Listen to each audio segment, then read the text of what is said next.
বাংলাদেশে গত 40 থেকে 50 বছর ধরে তাফসিরুল কোরআনের নাম দিয়ে আমরা বাংলার মানুষের কাছে শুধু খারেজিয়ত এবং বাংলার মানুষের কাছে শুধু উগ্রবাদ প্রচার করেছি। আপনারা বুঝতে পেরেছেন কিসের নাম দিয়ে? তাফসিরের নাম দিয়ে। এটা একটা টেকনিক, এটা একটা টেকনিক। বাংলাদেশে যেই পরিমাণ তাফসিরুল কোরআন মাহফিল হয়, আপনি জানেন বাংলাদেশের মাদ্রাসাগুলোতে তাফসির পড়ানোর কোনো লোক নাই, এটা জানেন আপনারা? বাংলাদেশের ম্যাক্সিমাম মাদ্রাসার মধ্যে তাফসির পড়ানোর কোনো আলেম নাই। যেখানে 3 জন দরকার সেখানে অর্ধেক আছে, ফুলও নাই। অর্ধেক মানে উনি কোনো রকম পরীক্ষাটা দিছেন, পড়ানোর কেউ নাই, বিদায় কো হুজুর আপনি এসে পড়ান। আপনারা বুঝতে পেরেছেন?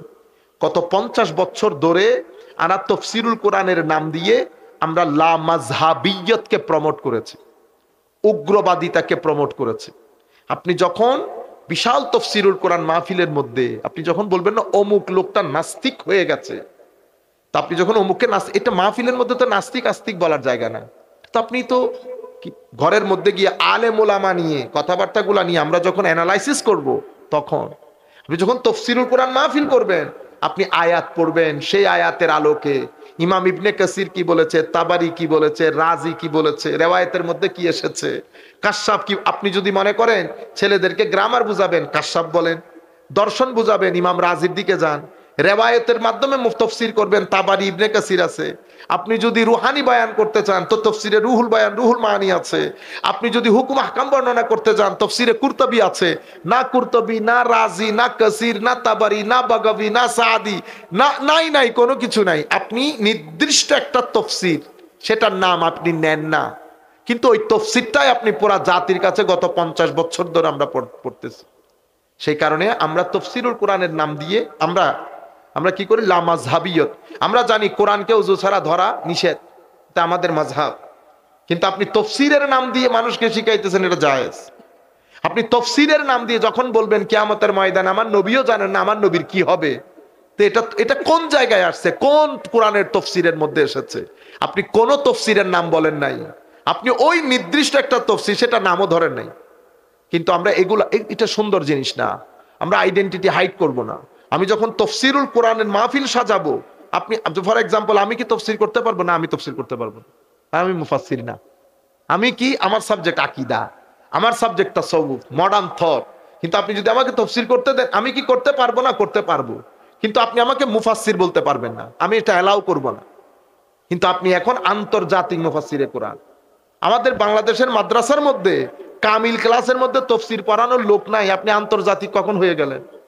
যদি আপনি বলেন আপনি আন্তর্জাতিক, তাইলে আমি মাদ্রাসা ঠিক করে দিচ্ছি, 3-4টা মাদ্রাসা বলবো, আপনি মাস্টার্সের মধ্যে গিয়ে পড়াবেন।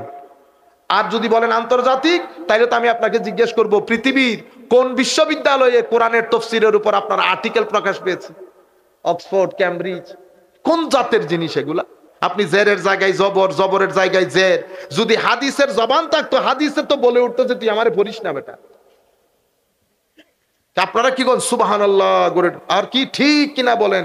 তাফসীর করতেছি আমি, আপনি কেন বলবেন ঠিক কিনা? তারপরে ঠিক ঠিক করে আপনারা যে গর্জে উঠেন, বেটা মাহফিলের মধ্যে গর্জে উঠবেন কেন? মাহফিলটা আদব শিকার জায়গা, এলম শিক্ষার জায়গা, এটা তো রাজনৈতিক মঞ্চ না। ঠিক কিনা বলেন আপনারা বলে উঠেন ঠিক না। ঠিক বেঠিক কেন? এটা দর্স, যিনি পড়াচ্ছেন, যিনি বলছেন উনি উস্তাদ, আপনারা ছাত্র। উস্তাদ ছাত্রের মধ্যে কি হুঙ্কার থাকে? ক্লাসের মধ্যে হুঙ্কার দেয় কেউ না। ঘটনা কেন ঘটেছে? ঘটনা ঘটতেছে অযোগ্য লোক যখন, এই যে আমাকে বসাইছেন না, অযোগ্য লোক যখন এই যোগ্যতার চেয়ারে বসে, তখন এই দুর্ঘটনাগুলো ঘটে। এখন একটা আপনাদেরকে টিপস শিখাবো।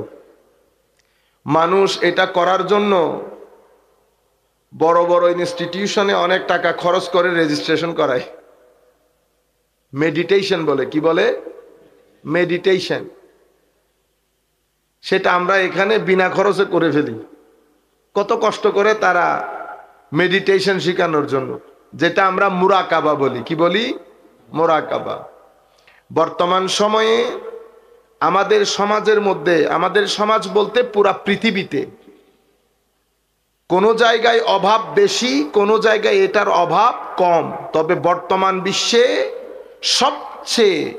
বিশ্বে যেটা অভাব ফিল করে সেটা হচ্ছে মানসিক প্রশান্তি।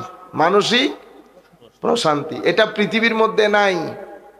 গ্রামে মানসিক শান্তি আমাদের শহরের তুলনায় বেশি। আমাদের বাংলাদেশ অন্যান্য দেশের তুলনায় মানসিক শান্তি বেশি। আপনি যত উপরের দিকে যাবেন মানসিক শান্তি নাই। এখন আমরা কি করব? আমরা চোখ বন্ধ করব। আমরা যে এলাকায় আছি এই এলাকা ভুলে যাব। আমরা মনে করব আমরা সবাই আমার নবীর মদিনা শরীফের গম্বুজে খাদরা সবুজ গম্বুজের পেছনে ওটাকে সামনে নিয়ে বসে আছি, মনে করবেন সবাই মদিনা শরীফ আছে। এরপরে আমরা 2-3 বার দরুদ শরীফ পড়ব। দেখবেন ভিতর থেকে আপনি পিছন এবং সামনে দুইটা ভুলে যাবেন। সমস্ত গন্ডগোলের মূল হইল পিছন এবং সামনে। পিছনে কি ঘটছে, কে কি বলছে, এটা আমাদের জীবনকে ধ্বংসের, একেবারে ধ্বংসের অতল তলে। সমস্ত ঝগড়ার মূল ঘরের মধ্যে, স্বামী স্ত্রী বলেন, ভাই বোন বলেন, ছেলে মেয়ে বলেন, সব জায়গায় ঝগড়ার মূল পিছন অথবা সামনে। এটা আপনি করে না গেলে আমি সামনে কি করব? হ্যাঁ, উনি আমাকে এটা না বললেও পারতেন, বলছেন। তো আমরা পিছনেও যাব না, সামনেও যাব না। আমার আল্লাহ আল্লাহর ওলিদের বৈশিষ্ট্য বর্ণনা করতে গিয়ে বলেছেন, লা খাউফুন আলাইহিম ওয়ালা হুম ইয়াহজানুন। তারা পিছনের দুনিয়া যেটা তারা অতিবাহিত করে আসছে সেটা নিয়ে কখনো কি করে না, ভীত সন্ত্রস্ত মন খারাপ করে। ওয়ালা হুম ইয়াহজানুন, এবং সামনে কি হবে না হবে সেটা নিয়ে দুশ্চিন্তাগ্রস্ত হয়। তারা কি নিয়ে বাঁচে? বর্তমান নিয়ে। আপনি যদি বর্তমান নিয়ে বাঁচতে পারেন জীবন অনেক দারুণ হবে। পিছনের দিকে যাবেন, সামনের দিকে গেলেও ঝামেলা। আমরা এখন কি করব? আমার নবীর রওজা শরীফ খেয়াল করে মদিনা শরীফের মধ্যে আমরা 2-3 বার দরুদ শরীফ পড়ব।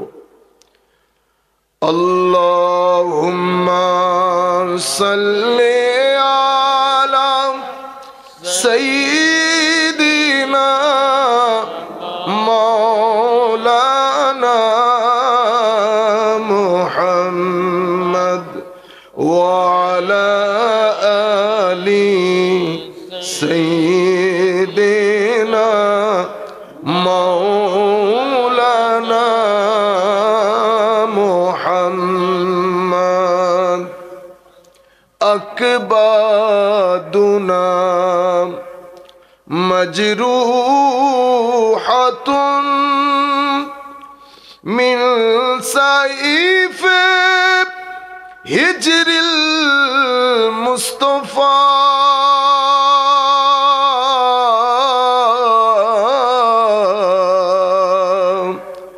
তুবা লি আহলে বলদতিন ফিহান নবিয়ুল মুহতাশমি আল্লাহুম্মা সাল্লি আলা সাইয়্যিদিনা মাওলানা মুহাম্মদ ওয়া আলা আলি সাইয়্যিদিনা মাওলানা মুহাম্মদ।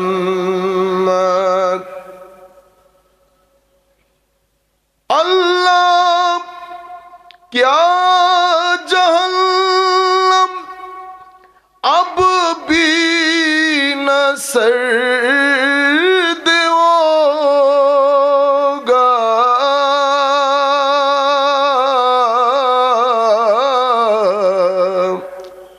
रो रो के मुस्तफा ने दरिया बहा दिए हैं। अल्लाहुम्मा सल्ले आला सय्यिदिना मौलाना मुहम्मद वअला आलि सय्यिदिना मौलाना मुहम्मद। बिस्मिल्लाहिर रहमानिर रहीम। يا أيها الذين آمنوا لا ترفعوا أصواتكم فوق صوت النبي ولا تجهروا له بالقول كجهر بعضكم لبعض أن تحبط أعمالكم وأنتم لا تشعرون صدق الله مولانا العظيم وصدق رسوله النبي الحبيب الكريم ونحن على ذلك لمن الشاهدين والشاكرين رب صل وسلم وبارك عليه। সম্মানিত উপস্থিতি, যেখান থেকে আমরা কথাগুলো শুরু করেছিলাম, বর্তমানে আমরা যেই সময়ে পদার্পণ করেছি, যেই সময়ের উপর আমরা অতিবাহিত করছি, সময়টা কেমন আমাদের জানা দরকার। সম্মানিত উপস্থিতি,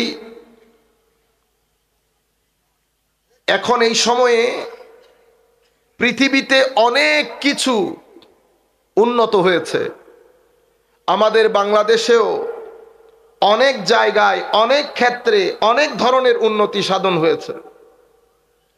পাকা রাস্তা থেকে শুরু করে পাকা ঘর, লেখা পড়া, টাকা পয়সা, সব দিক থেকে আমাদের এখানে উন্নত হয়েছে, পুরা বিশ্বব্যাপী হয়েছে। কিন্তু এই উন্নতির পাশাপাশি কিছু জিনিস একেবারে নিচের দিকে চলে যাচ্ছে। একদিকে তো উন্নতি হচ্ছে অনেক বেশি, সেই উন্নতি না হলে আমরা আজকে দিনে দিনে গাড়িতে করে কি মৌলভীবাজার এসে প্রোগ্রাম করতে পারতাম না। আমি আপনাদেরকে যেটা বলতে চাচ্ছি, একদিকে অনেক উন্নতি, একদিকে অবনতি, অনেক অবনতি। কি কি অবনতি হয়েছে আপনারা জানেন, আপনারা সবাই জানেন সেটা। আমরা আগে মুরব্বীদেরকে অনেক সম্মান করতাম, সেটা এখন আর করি না। নাম্বার ওয়ান, আমরা আগে সমাজের মধ্যে পারস্পরিকভাবে একজনের সাথে আরেকজনের অনেক দারুণ একটা সম্পর্ক ছিল, সেটা কিছু সমাজের মধ্যে একেবারে খতম, আর কিছু জায়গার মধ্যে মরতে মরতে বেঁচে আছে। আপনারা আমাদের সাথে একমত? একটু আওয়াজ করতে হবে। দুই, তিন নাম্বার হচ্ছে আমাদের যে আত্মীয়তার বন্ধন, সেই আত্মীয়তার বন্ধন আগের চেয়ে অনেকাংশে এখন নড়ে বড়ে হয়ে গেছে। ঘরগুলা অনেক পাকা, টাইলস, রাস্তাঘাট, টাকা পয়সা, সব দিক দিয়ে আমরা উপরে গেছি, কিন্তু এই জায়গাগুলোর মধ্যে অনেক নিচে চলে এসেছি। আর একটা মৌলিক জিনিস যেটা হারিয়ে ফেলেছি, সেটা হচ্ছে পাড়া প্রতিবেশীর প্রতি, পাড়া প্রতিবেশীদেরকে সহযোগিতা করা। এই বিষয়গুলো আমাদের এগুলাকে বলে ভ্যালিউস, নৈতিকতা, সেটা আমাদের এখান থেকে একেবারে হারিয়ে যাচ্ছে। হায়া, লাজ, লজ্জা, শরম, এটা একেবারে নাই হয়ে যাচ্ছে। তাইলে কিছু জিনিস একেবারে নিচের দিকে চলে যাচ্ছে, কিছু জিনিস উপরের দিকে যাচ্ছে। এগুলা যে নিচের দিকে যাচ্ছে, এগুলো আমাদের জন্য কতটুকুন ক্ষতিকর। এই যে কিছু জিনিসের মধ্যে যখন অবনতি হয়েছে, তো এটা আমাদের সোসাইটিকে এফেক্ট কিভাবে করে, আমরা ঠিক কোন জায়গার মধ্যে ক্ষতির সম্মুখীন হয়ে যাচ্ছি যখন এই জিনিসগুলা ড্রপ ডাউন করে সমাজের মধ্যে।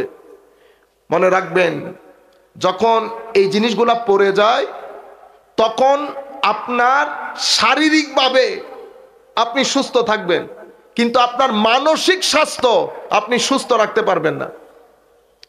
আপনার মানসিক স্বাস্থ্য কখনো সুস্থ হবে না। আমরা মনে করেছি আমরা শুধুমাত্র টাকা পয়সা, লেখাপড়া, শুধু এই জিনিসগুলা করেই আমরা মানসিকভাবে সুস্থ থাকতে পারবো। মনে রাখবেন, মানসিকভাবে সুস্থতার জন্য কিছু এক্সট্রা জিনিসের প্রয়োজন হয়। যদি এই জিনিসের প্রয়োজন না হতো, আমার আল্লাহ নবীর ব্যবস্থাও করতেন না, কোরআনের ব্যবস্থাও করতেন না। সেই কারণে আল্লাহ যখন আমাদেরকে বানিয়েছেন, আমার আল্লাহ পৃথিবীকে, পুরা পৃথিবীকে আমাদের জন্য সাজিয়েছেন। কিভাবে সাজালেন? আমার আল্লাহ বলছেন, তুমি যদি আমার আয়াত দেখতে চাও, কি দেখতে চাও? আয়াত। আমরা কোরআনের আয়াতকে আয়াত বলি না? তো আয়াত দুই ধরনের হয়। কয় ধরনের? দুই ধরনের।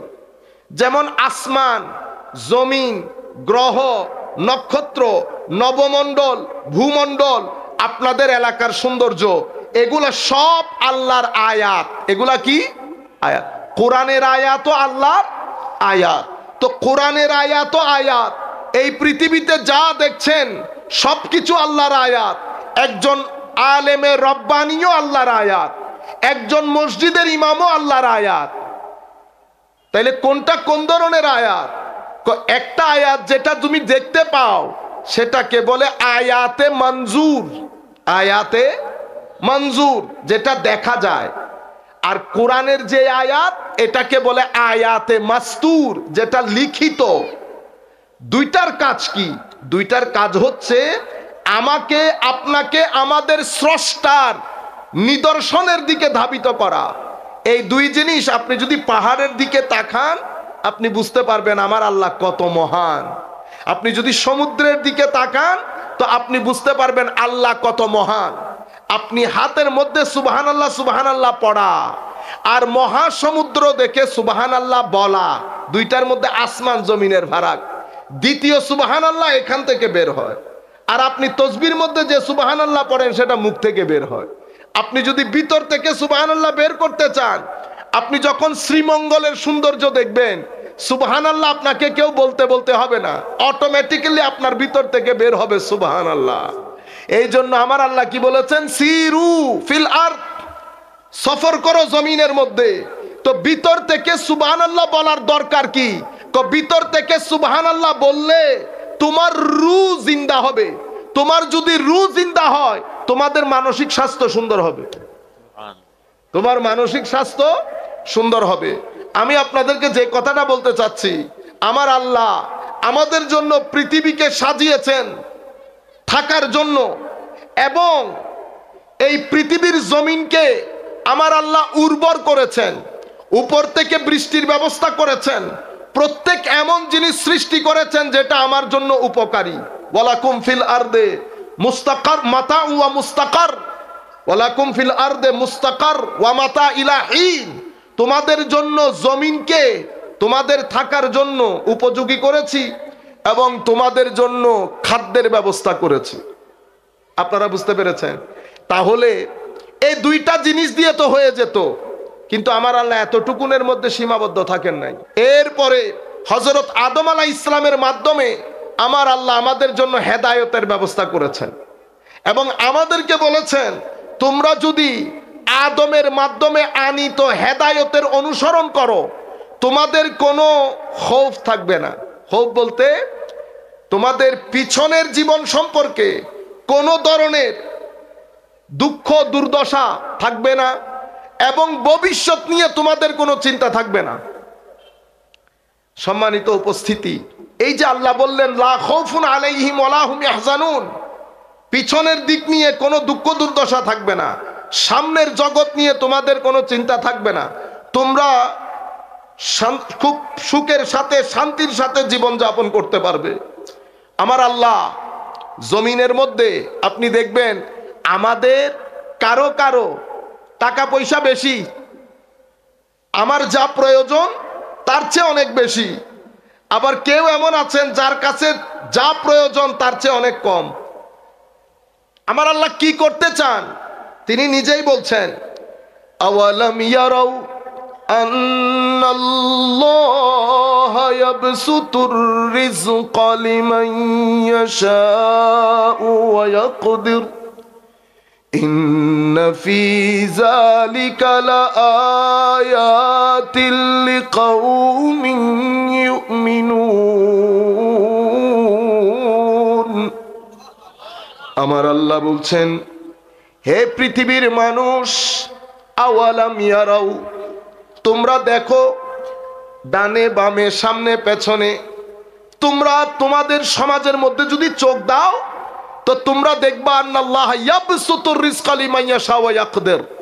তোমাদের সমাজের মধ্যে কারো টাকা পয়সা অনেক বেশি, আমার আল্লাহ বলছেন ইন্না ফি যালিকা লাআয়াতিল লিকাউমি ইউমিনুন। এই যে টাকা পয়সা কম বেশি, এটা আল্লাহর আয়াতের অন্তর্গত। মানে এটা দেখলেও আপনি বুঝতে পারবেন এখানে আমাদের রব, আমাদের প্রতিপালকের হাত আছে। তো কি করতে হবে? আমার আল্লাহ এরপরে নিজে নিজে আমাদেরকে শিখিয়ে দিচ্ছেন, ফাআতিজাল কুরবা হাক্কাহু ওয়াল মিসকিন ওয়াবনাস সাবিল যালিকা খায়রুল লিল্লাযীনা ইউরিদুনা ওয়াজহাল্লাহ ওয়া উলাইকা হুমুল মুফলিহুন। আমার আল্লাহ ইরশাদ করছেন, আমি আমার হিকমতের কারণে, আমার প্ল্যান প্রোগ্রামিং এর কারণে আমি কাউকে প্রয়োজনের বেশি দিয়েছি, কাউকে আবার প্রয়োজনের চেয়ে কম দিয়েছি। এখন আমি দেখতে চাই, এটা আমার পরীক্ষার একটা অংশ। ফাআতিজাল কুরবা হাক্কাহু ওয়াল মিসকিনা ওয়াবনাস সাবিল। আমার যে এখানে বেশি আছে এটা আমার না। কোরআনে পাকের আয়াত পড়ে আমরা বুঝতে পারি আরেকজনের হক আল্লাহ আমাকে দিয়েছেন, দেখার জন্য আমি তার হক তাকে ফেরত দেই কিনা। আমার আল্লাহ ইরশাদ করছেন, ফাআতিজাল কুরবা হাক্কাহু, অতএব তোমরা তোমাদের আত্মীয় স্বজন, পাড়া প্রতিবেশী, যার যার হক তাকে তাকে ফেরত দিয়ে দাও। জালিকা খায়র, এটা তোমাদের মধ্যে তাদের জন্য উত্তম যারা আল্লাহর রেজামন্দি চায়। জালিকা খায়রুল লিল্লাযীনা ইউরিদুনা ওয়াজহাল্লাহ ওয়া উলাইকা হুমুল মুফলিহুন। এবং আমার আল্লাহ বলছেন তারাই সফল কাম। তো আল্লাহ রাব্বুল আলামিন এখানে কাউকে বেশি দিয়েছেন, কাউকে কম দিয়েছেন। আমাদেরকে বলেছেন যাদেরকে কম দেওয়া হয়েছে আমরা যেন আমাদের হিস্সা থেকে তাদের সাথে শেয়ার করি। আমাদের বর্তমান এই পরিস্থিতিতে আপনি দেখেন আমাদের মেডিকেল সায়েন্স অনেক ডেভেলপ করেছে না। আমাদের হার্ট সার্জারি হচ্ছে, 2 দিন 3 দিনের মধ্যে হার্ট সার্জারির লোক নিয়ে চলে আসতেছেন। কিন্তু একটা জায়গায় খাদ্য দেওয়া বন্ধ করে দিয়েছে। সেই জায়গায় খাদ্য দেওয়া বন্ধ করে দেওয়ার কারণে আমাদের সমাজের মধ্যে এই যে আমাদের ছেলেরা রাস্তাঘাটে মারামারি করে, আপনারা বলেন না কিশোর গ্যাং, এক আমাদের এখানে ড্রাগ ডিলিং, মদ জুয়া এগুলা বেড়ে যাচ্ছে দিনের দিন। 3 আমাদের বাংলাদেশে গত 6 মাসে আমাদের ডিভোর্স রেট অনেক বেড়ে গেছে। 4 আমাদের এখন ছেলেরা মানসিক স্বাস্থ্য যেটাকে বলে অ্যাংজাইটি বলেন, ডিপ্রেশন বলেন, হতাশা অনেক বেড়ে গেছে। টাকা পয়সার সাথে সাথে এগুলা বেড়ে যাওয়ার কথা না, আমরা খেয়ালও করছি না কেউ এই জিনিসগুলোর মধ্যে। এই জিনিসটা যখন বেড়ে যাবে আমার দেশ আমেরিকা ইংল্যান্ডের মতো হয়ে যাবে। আমেরিকা ইংল্যান্ডের মধ্যে টাকা পয়সা ঘর বাড়ি সবকিছু আছে, কিন্তু মানসিক শান্তি নাই। মানসিক শান্তি আপনারা এই এলাকার লোক তো আরো বেশি জানার কথা। আপনাদের এলাকার মধ্যে আমার তো মনে হয় 60-70% লোক বাইরে। আমার অসংখ্য লোক বন্ধু বান্ধব পরিচিত এলাকার মৌলভীবাজারের, মানসিক শান্তি নাই। আপনারা দেখেন আমেরিকার মধ্যে হঠাৎ করে ছেলে একটা বের হয়ে স্কুলের মধ্যে গুলি করে 17 জন 18 জন মেরে ফেলে না, কেন করে? মানসিক শান্তি নাই। আপনারা বুঝতে পেরেছেন? এরপরে সকাল রাত 7টা-8টার দিকে আপনার 14 বছরের মেয়ে বের হয়ে যাচ্ছে ঘর থেকে, আপনি বাধা দিতে পারতেছেন না। আর আপনারে কি বলে, আপনি কে আমারে বাধা দেওয়া? এই যে ঘটনাগুলা ঘটতেছে এটা মানসিক স্বাস্থ্য নষ্ট হয়ে যাওয়ার কারণে হচ্ছে। সেটার দিকে এখন আমরাও দিচ্ছি। এই যে আমার ছেলেরা ধরেন 16-17 বছর বয়স হবে, সে আমার সাথে আচরণ যেটা করতেছে, অথবা মোটরসাইকেল নিয়ে, অথবা রাস্তার সামনে স্কুলের সামনে দাঁড়িয়ে, সে কেন করতে পারছে? তার মানসিক স্বাস্থ্য সুস্থ না। সুস্থ মানসিকতার একটা ছেলে কখনো এই কাজ করতে পারবে না। আমরা যখন ঘর থেকে বেরিয়ে বাজার পর্যন্ত যাই, 3 জায়গায় মারামারি হয় আমাদের, ঠিক না? কেউ একটা কিছু বললেই আমরা রেগে যাচ্ছি। ঘরের মধ্যে একই অবস্থা। এখানে ধৈর্য বলতে কোনো কথা নাই। মানুষ ধৈর্য ধারণ করতে পারে না কখন? যখন মানসিক স্বাস্থ্য অসুস্থ হয়। মানসিক স্বাস্থ্য অসুস্থ হয় তখন আপনার মাইন্ডসেট, আপনার ভিতরের অবস্থা, আপনি সুস্থ না। সুস্থ না হওয়ার কারণে আমি যদি সুস্থ না হই, আমি যদি আমার ছেলেকে বলি বেটা ভালো আচরণ করবে, ভদ্র হবে, মানুষকে সালাম দেবে, সে কখনো দিবে না। কারণ এই বিষয়গুলো মুখে মুখে হয় না। এই বিষয়গুলো যদি মুখে মুখে হইতো তো যিনি তকরির করতে আসতেছেন বাংলাদেশে যে হারে মাহফিল হয় এখানে সব বুজুর্গানে দিন হয়ে যেত। ঠিক বুঝতে পেরেছেন? এগুলা কিভাবে হয়? এটা ভিতরে থাকে, আমি যেখানে যাব অটোমেটিক্যালি এখান থেকে বের হয়ে আপনার সিনায় গিয়ে লাগবে, আপনার সিনায় গিয়ে লাগবে। আমি তা আপনাকে দিতে পারবো, আমি যা না তা মুখে বলে আপনার ভিতরে ট্রান্সফার করতে পারবো না। আপনারা বুঝতে পেরেছেন? সুতরাং আমার মা বাবা, আমরা শুধু বলি, ছেলেরাও বলে, আমাদের মা বাবারাও বলেন, হুজুর ছেলেদেরকে বলেন মা বাবার ইজ্জত কি সেটা একটু, যেখানে যাইতেছি মা বাবার ওয়াজের উপর, মা বাবার ইজ্জতের উপর একটু ওয়াজ করেন। মা বাবার ওয়াজ পরে আগে মা বাবাকে বুঝতে হবে সন্তানের প্রতি তার দায়িত্ব কি। আমার আল্লাহ কিন্তু আগে মা বাবাকে দায়িত্ব শিখাইছেন, ইয়া আইয়ুহাল্লাযীনা আমানু কু আনফুসাকুম ওয়া আহলিকুম নারা, হে মুমিনগণ তোমরা নিজেরা আগে নিজেদেরকে বাঁচাও, অতঃপর তোমাদের সন্তানদেরকে জাহান্নামের আগুন থেকে বাঁচাও। মুফাসসির ইমাম সুফিয়ান সাউরী রাদিয়াল্লাহু তাআলা আনহু সহ মুফাসসিরিনে কেরাম তাফসীর করছেন, কিভাবে বাঁচাবে? আদ্দিবুহুম ওয়া আল্লিমুহুম, তাদেরকে দ্বীন শিখাও, তাদেরকে চরিত্র শিখাও, তাদেরকে নীতি নৈতিকতা শিখাও। এখন আমি কি আগে শিখাবো না আগে নিজে করব? আমার আল্লাহ বলছেন কু আনফুসাকুম, আগে তুমি নিজেকে বাঁচাও। তো নিজেকে বাঁচাও মানে কি? আগে নিজে শিখো, নিজের চরিত্র ঠিক করো, নিজে নামাজ পড়ো, নিজের মানসিক স্বাস্থ্য সুন্দর করো, অতঃপর তোমার সন্তানের তালিম দাও, তাদের টেক কেয়ার করো, তাদের লুক আফটার করো। যদি তোমার নিজেরটা ঠিক থাকে অতঃপর তুমি সন্তানকে যদি নীতি নৈতিকতা শিখাও, এটা কাজ করবে, এটা কাজ করবে। কেন?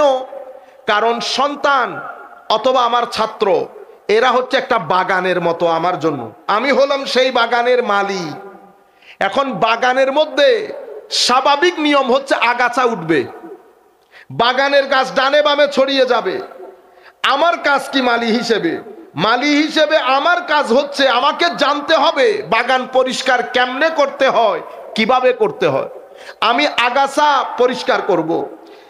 ডান বাম হয়ে যে জিনিসগুলো বের হয়ে যাচ্ছে, হিংসা, বিদ্বেষ, অশ্লীলতা, সেটা কখনো তাকুয়ার ছুরি দিয়ে কাটবো, কখনো তরবিয়তের ছুরি দিয়ে কাটবো। কেটে আমি আমার এই বাগানটাকে আমি সুন্দর করে রাখবো। যার বাগান দেখতে যত সুন্দর, যার বাগান যত পরিচর্যা, যত পরিষ্কার রাখবেন, তার বাগান দেখতে তত সুন্দর লাগবে। গাছগুলো যখন এক সাইজের হয়, সেখানে যখন কোনো ময়লা আবর্জনা না থাকে, বাগান দেখতে অনেক সুন্দর লাগে না? যদি ময়লা আবর্জনা থাকে, আপনারা কি বলেন? আল্লাহ পাক জানে কার বাগান ফাজিলের ফাজিল বলেন না আপনারা, অপরিষ্কার করে রেখেছে। সুতরাং আমি শিক্ষক হিসেবে, মা বাবা হিসেবে, মা বাবা হচ্ছে সন্তানের প্রথম শিক্ষক। এখন মা বাবার দায়িত্ব কি? মা বাবার দায়িত্ব সন্তানের বর্ধন ক্রিয়া সম্পন্ন করা। কারণ মা বাবা সন্তানের রূপক প্রতিপালক। প্রতিপালন কিভাবে করবেন? আমি ঘরের মধ্যে থাকি, ভাই বোনদের সাথে থাকি, আত্মীয় স্বজনের থাকি, আমার মা, বিশেষ করে মা আমাকে শিখাইতে হবে আমি আমার বড়দেরকে কিভাবে সম্মান করব, ছোটদেরকে কিভাবে স্নেহ করব। এখন আমার মা যদি বসে সারা দিন আমার বাবার সাথে শুধু আমার মামাদের কথা বলে, আমার চাচা ফুফুর কোনো কথা নাই, তাইলে আমার ছেলেরা অটোমেটিক্যালি চাচা আর ফুফু বিদ্বেষী হয়ে বড় হবে, চাচা আর ফুফু বিদ্বেষী হয়ে বড় হবে। আমার ছেলে যখন দেখবে আমার মা বাবা মারামারি করে, গালাগালি করে, তুই তুকারি করে, আমার ছেলে সন্তানের স্বাস্থ্য কখনো সুন্দর হবে না। তারা কোন একটা পর্যায়ে গিয়ে বক্র হয়ে যাবে, গাছ যেমন বাঁকা হয়ে যায়। তাইলে আমার মা বাবা, কারণ আমি কোন আকীদা, আমার ঈমান, এগুলা সবকিছু প্রাইমারিলি সেট ডিপেন্ড করে আমার মা বাবার উপর। আমার নবী হাদিসে পাকের মধ্যে ইরশাদ করছে, প্রত্যেক বনি আদম মুমিন হয়ে জন্মগ্রহণ করে, ফাআবুয়াহু ইউহাব্বিদানে, তো তার মা বাবা তাকে ইহুদি বানায়, খ্রিস্টান বানায়, বা অন্য যে কোনো ধর্মের বানায়। আপনারা বুঝতে পেরেছেন? আমার নবী ইরশাদ করছেন, উটের বাচ্চা উট হয়, হরিণের বাচ্চা হরিণ হয়। সুতরাং আমি আমার মা বাবার ঘরে যখন জন্মগ্রহণ করেছি, আমার মা এবং বাবা, আমার বিশেষ করে মা আমাকে দুধ পান করে। দুধ পানের মাধ্যমে আমার শরীর গ্রো করে। কি করে? গ্রো। আমরা কি বলি? গ্রোথ। চরিত্রের ক্ষেত্রে গ্রোথ বলি না, এটা ক্ষেত্রে বলি ডেভেলপমেন্ট। তাইলে শরীর বাড়ে, চরিত্র কিন্তু বাড়ে না। চরিত্র কি হয়? উন্নত হয়। এখন আমার মা এবং বাবা দুইজন খেয়াল করতে হবে যে আমার শরীর বাড়ার সাথে সাথে আমার চরিত্র সুন্দর হচ্ছে কিনা, আমার চরিত্র সুন্দর হচ্ছে কিনা। কারণ ঘটনা ওখান থেকেই ঘটে, ঘটনা ওখান থেকেই। কেউ হাসান হয়েছেন, কেউ হুসাইন হয়েছেন, কেউ আব্দুল কাদের জিলানি হয়েছেন, কেউ খাজা মাইনুদ্দিন হয়েছেন, কেউ আল্লামা ফুলতলি হয়েছেন, কেউ মুহাদ্দিস হাবিবুর রহমান হয়েছেন। যিনি যা কিছু হয়েছেন, প্রত্যেক ক্ষেত্রে মা বাবার একটা বড় ভূমিকা আছে। আমরা শুধু এনাদের কথা বলি, কিন্তু ইনারা যেই পেট থেকে এসেছেন সেই পেটগুলার কথা ভুলে যায়। তো মা বাবা আকীদার ক্ষেত্রে, আখলাক আকীদার ক্ষেত্রে আমার ছেলেকে যদি আমি একেবারে অল্প বয়স থেকে, আমার নবী শিখিয়ে দিচ্ছেন আমি কি করব ছেলেদেরকে নিয়ে। আমার নবী বলছেন একেবারে ছোট কালে প্রথমে 3টা জিনিস তাদেরকে শিক্ষা দাও। একেবারে শুরুতে যখন দুনিয়াতে এসেছে আমার নবী শিখিয়ে দিলেন প্রথমে আজান দাও। কি দাও? আজান। তার কর্ণকুহরের মধ্যে তার যে খালেক, তার যে মালিক, তার যে রব, এই আওয়াজটা তার ভিতরে ধ্বনিত প্রতিধ্বনিত করো। কিন্তু এই কাজটা শুরু হয় কখন জানেন? যখন মায়ের গর্ভে সন্তান আসে। সন্তান আসার পরে একেবারে শেষ পর্বে গিয়ে যখন সন্তান শুনে মায়ের পেটে খেলা করে, তখন থেকে তরবিয়তের কাজ শুরু হয়ে যায়। তখন যদি আমার মা আমার বাবা সারাদিন টিভি নাটক দেখে বসে বসে গালি গালাজ গীবত এই কাজগুলা করে, সন্তানের বর্ধন ক্রিয়া শারীরিকভাবে তো বাড়ে, তার আখলাক আস্তে আস্তে ড্যামেজের দিকে চলে যায়। সুতরাং আমাদেরকে প্রথমে লুক আফটার করতে হবে ওই জায়গা থেকে। এরপরে বাড়ছে সন্তান দুনিয়াতে আসছে, আসার সাথে সাথে আমার নবী শিখিয়ে দিয়েছেন আজান দাও। আমার নবী বলেছেন আকিকা করো। আমার নবী সাল্লাল্লাহু আলাইহি ওয়াসাল্লাম বলছেন এরপরে যখন বুঝতে শুরু করবে তখন তাকে 3টা জিনিস শিক্ষা দাও। কি দিব ইয়া রাসূলুল্লাহ? আমার মহব্বত শিখাও, আমার আহলে বাইতের মহব্বত শিখাও, তাকে কোরআন শেখাও। 7 বছর বয়সে যখন যাবে তাকে নামাজের জন্য তোমার পাশে দাঁড় করাও। 10 বছর বয়সে যখন হবে তখন অবশ্যই নামাজের জন্য তাকে জোর দিবা। যদি নামাজ পড়তে না চায় তাকে হালকা মারতে হলে মারবা নামাজের জন্য। কেন? কারণ সে হয়তো বুঝবে না নামাজ তার জীবনের জন্য কতটুকুন গুরুত্বপূর্ণ। সুতরাং গুরুত্ব না বুঝার কারণে হয়তো পড়তে চাইবে না, তুমি তাকে জোর করে নামাজ পড়াবা। আমাদেরকে শেখানো হয়েছে নামাজ পড়তে হয় কিসের জন্য? কবরের জন্য। নামাজ পড়তে হয় কিসের জন্য? আখিরাতের জন্য। কোরআনে পাক পড়তে হয় কিসের জন্য? আখিরাতের জন্য। অবশ্যই আখিরাতের জন্য। কিন্তু আপনারা মনে করেছেন কি হুজুর নামাজ না পড়লে দুনিয়াতে আর কি হয়? হায় হায় হায়। নামাজ বলেন, দরুদ বলেন, কোরআন বলেন, জিকির বলেন, মানুষকে দান করা বলেন, যাই করবেন, যেই কাজের জন্য আমার আল্লাহ আখিরাতের মধ্যে আপনার জন্য পুরস্কার রেখেছে, এই প্রত্যেক কাজ আপনার দুনিয়ার জীবনে আপনার মানসিক স্বাস্থ্যকে সুস্থ করবে। আপনি শারীরিকভাবে সুস্থ, আমেরিকার লোক শারীরিকভাবে অসুস্থ না, আমেরিকার লোক মানসিকভাবে অসুস্থ। যার কারণে ওখানে হতাশা বেশি, যার কারণে ওখানে দুশ্চিন্তা বেশি। সরকার কোটি কোটি টাকা খরচ করতে হয় ছেলেদেরকে হতাশা থেকে বাঁচানোর জন্য, যার কারণে ওখানে অরাজকতা বেশি। ছেলে যখন বাবাকে হত্যা করে বস্তাবন্দি করছে, 1-2 পিস না 3 পিস 3 জায়গায় রেখেছে, এগুলা মুখে বলতেও তো খারাপ লাগে, গায়রত নষ্ট হয়ে গেছে। তাহলে আপনি এই 2-3টা ক্রাইম দিয়ে আপনি বুঝতে পারবেন আমাদের মানসিক স্বাস্থ্য কি পরিমাণ ড্যামেজ হয়ে যাচ্ছে। যখন কারো মানসিক স্বাস্থ্য সুন্দর থাকে, ওই ব্যক্তির মাধ্যমে যদি ক্রাইম সংগঠিত হয় সেই ক্রাইমের মধ্যে ভদ্রতা থাকবে। সেই ক্রাইমের মধ্যে ভদ্রতা থাকবে। কিন্তু যখন মানসিক স্বাস্থ্য নষ্ট হয়ে যায় তখন ক্রাইমগুলা একেবারে বর্বর হবে। চতুষ্পদ জন্তুর চেয়েও নিকৃষ্টতম, যেভাবে নেকড়ে একটা জিন্দা হরিণকে টেনে টুনে চামড়া ছিঁড়ে ফেলে, আপনি নেকড়ের চেয়েও খতরনাক হয়ে যাবে। কিছুদিন আগে চাঁদপুরের মধ্যে এক বন্ধুকে শুইয়ে আরো 2-4 বন্ধু পিটাইছে না, এরপরে ঘরে আনছে না, এগুলো আবার ভিডিও করে দেখাচ্ছে। এই যে হাইওয়ান হয়ে গেলেন, কেন হাইওয়ান হয়ে গেলেন? কারণ আমরা আমাদের ছেলে সন্তান, পাড়া প্রতিবেশী, কারো মানসিক স্বাস্থ্য, কারো কোনো চিন্তা নাই। দিন ছেড়ে দিয়েছি, নামাজ দোয়া ছেড়ে দিয়েছি, কোরআন ছেড়ে দিয়েছি, দরুদে পাক ছেড়ে দিয়েছি। এই ছেড়ে দেওয়ার কারণ দিন বাদে, নামাজ বাদে, দরুদ বাদে, সালাম বাদে, মানুষকে দেওয়া বাদে, আল্লাহর সৃষ্টি দেখা বাদে, বড়কে সম্মান করা বাদে, ছোটকে স্নেহ করা বাদে আপনার মানসিক স্বাস্থ্য কখনো সুন্দর হবে না। এটা আপনার রুহের খাদ্য। আপনি তো পেটের খাদ্য দিচ্ছেন প্রত্যেক দিন, পেটের খাদ্য না দিলে শরীর শক্তিশালী হয় না। তো পেটের খাদ্য দিলে শরীর শক্তিশালী, রুহের খাদ্য দিলে আপনার রুহ শক্তিশালী। রুহ কেমনে শক্তিশালী হয়? তো রুহের প্রধানতম খাদ্য হচ্ছে জিক্রে ইলাহি। রুহের প্রধানতম খাদ্য জিক্রে ইলাহি। হযরতে জালালউদ্দিন রুমি রাদিয়াল্লাহু তাআলা আনহু লিখছেন, এক ব্যক্তি সফরে বের হয়েছে, হায় হায়, জায়গায় জায়গায় গিয়ে মানুষদেরকে জিজ্ঞেস করে। এক ঘরে ঢুকেছে, ওই ব্যক্তি ওই এলাকার সবচেয়ে ধনী, সবচেয়ে বেশি স্বর্ণের মালিক। তাকে জিজ্ঞেস করেছে, আপনি ভালো আছেন? আর বলিয়েন না, আর বলিয়েন না। বড় টেনশনের মধ্যে, বড় টেনশনের মধ্যে। ওখান থেকে বের হয়ে উনি আরেক ব্যবসায়ীর কাছে গেছেন, তারে জিগাইতেছে, ভাইজান কেমন আছেন? আসি কোন রকম, এই টেনশন টেনশন নিয়ে আসি কোন রকম। শেষ পর্যন্ত উনি সরকার পর্যায়ের যারা বড় বড় লোক তাদের কাছে গেছে জিজ্ঞেস করার জন্য। এই সব একই উত্তর।